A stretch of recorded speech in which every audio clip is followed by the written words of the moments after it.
You are listening to the Backyard Philosophy Podcast, a podcast where a couple friends sit and talk around the fire after everyone else has gone to bed. Grab a drink and join us as we discuss everything from famous explorers, artificial intelligence, and what is the meaning of life.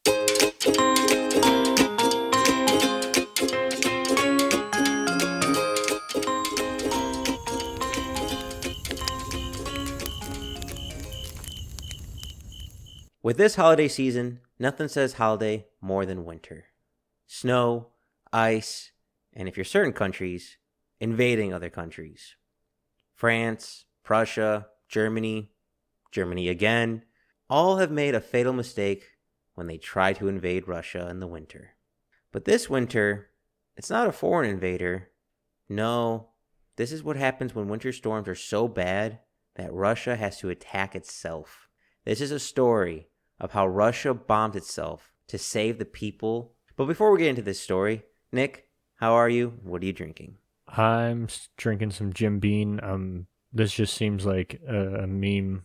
So like they're in communist Russia, like state bombs you or something. I don't know. I'm excited.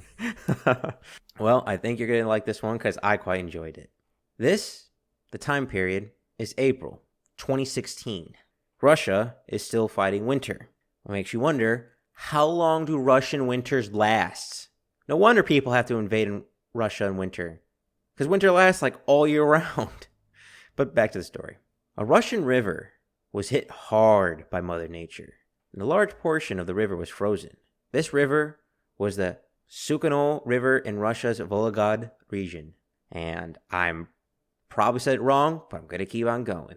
And by a large frozen region, I do mean a large frozen region.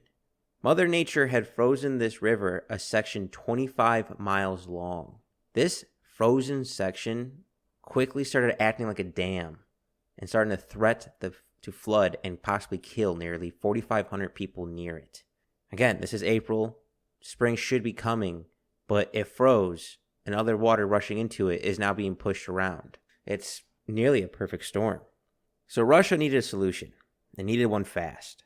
They decided to do what Russia knows best.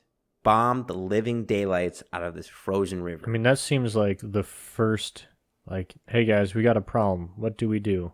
Have we tried blowing it up? We have not. Let's blow it up. That's like the very first idea that was presented.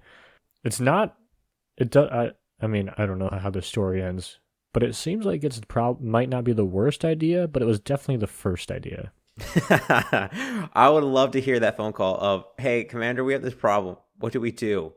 Blow it up? So, on April 18th, 2016, Russia scrambled the jets.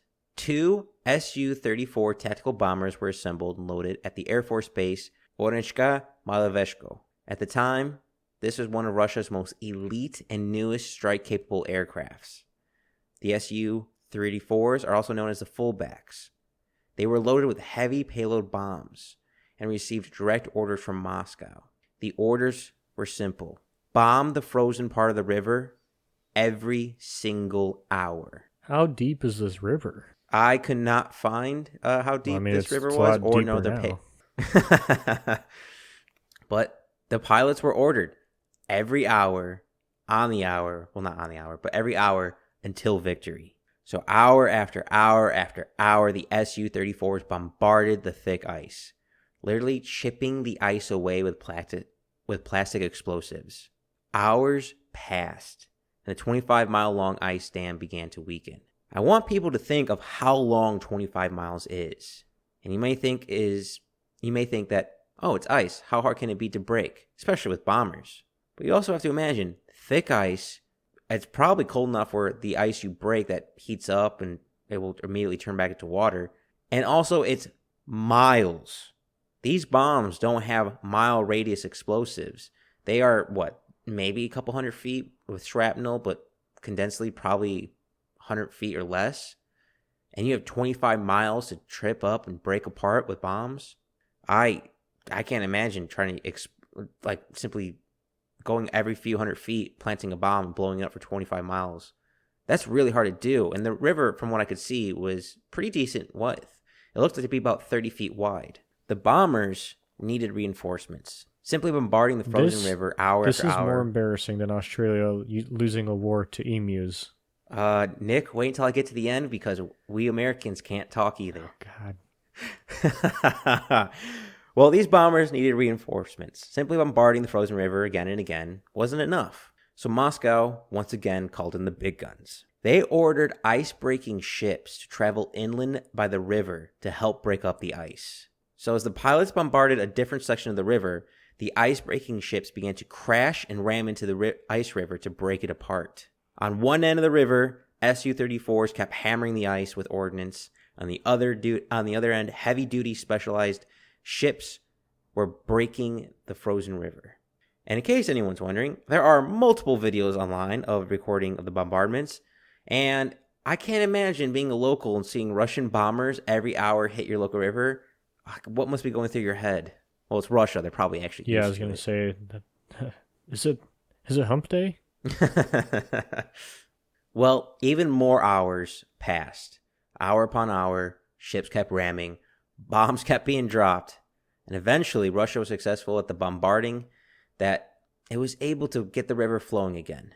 So, one, using explosives actually worked, and Russia defeated winter, for now. But this process of using bombs, explosives, fighter pilots, bomber aircraft is actually way more common than I previously thought. It wasn't until I came across this story and researched it more that I realized that multiple countries bombed themselves to keep the rivers flowing. That is now a 21st modern solution. One of these countries are China. China has repeatedly used the H-6 bomber to unblock the Yellow River from ice. And I came across an article, which I had a hard time verifying it, so take it with a large grain of salt, that the United States even used F-15E Strike Eagles to blow up an ice dam in eastern Ohio. Again, could not verify this, but we've dropped mosquito bombs on ourselves, so dropping bombs on a frozen lake in Ohio would not surprise me. So next time you're out on a lake fishing, ice skating, thinking that ice is just a road hazard, nothing more, this holiday season, just remember, multiple countries have to bomb their own rivers to stop Mother Nature from drowning their people, which, one, bravo for using the bombs in, I think, a productive matter. Two, sometimes bombs don't go off. I wonder how many ordnance materials in other countries are still sitting there like landmines. And three, that's one of those jobs that sounds really cool, but after like 12 hours, you're like, I'm kind of bored and tired of this. But that being said, that's just me. What about you, Nick? Would you want to fight the pilots bombing river hour after hour after hour after hour? I mean, I'd love to watch. Grab a lawn chair and a cold one and sit outside? Yeah, like something like, I don't know. I like to see when they shoot like the mountains to get rid of the avalanches. That's pretty cool. I imagine it's like that, but just not as cool. Still cool, but not as cool. Well, like I said, there are actually quite a bit of videos online of the locals recording this thing, and boy did those Su-34s get low, and they dropped it dead on the ice. It's quite interesting to watch because you can kind of see them do section by section by section by section by section, but again, it's miles. 25 miles is such a long distance to go, but that must have been an interesting phone call and briefing in Moscow after that event. We spent how much money on bombs for a river? I mean, also, I feel like there's a number of Russians just waiting for a chance to just blow something up. Now they just have to justify the cost. Well, I can't talk. I was a Texan. I want to do the same thing. Yeah, that's the dream, to have unlimited budget to blow stuff up. But just remember this holiday season. Ice, it's not just the things that fill our whiskey glasses.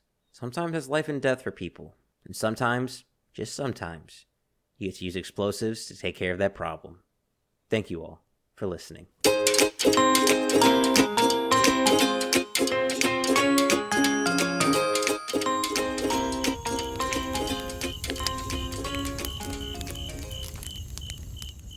Thanks for listening to the Backyard Philosophy Podcast. We rarely finish a podcast without missing a point we wanted to bring up, so let us know what we forgot. And if you have a topic you want us to talk about, let us know at Backyard Philosophy on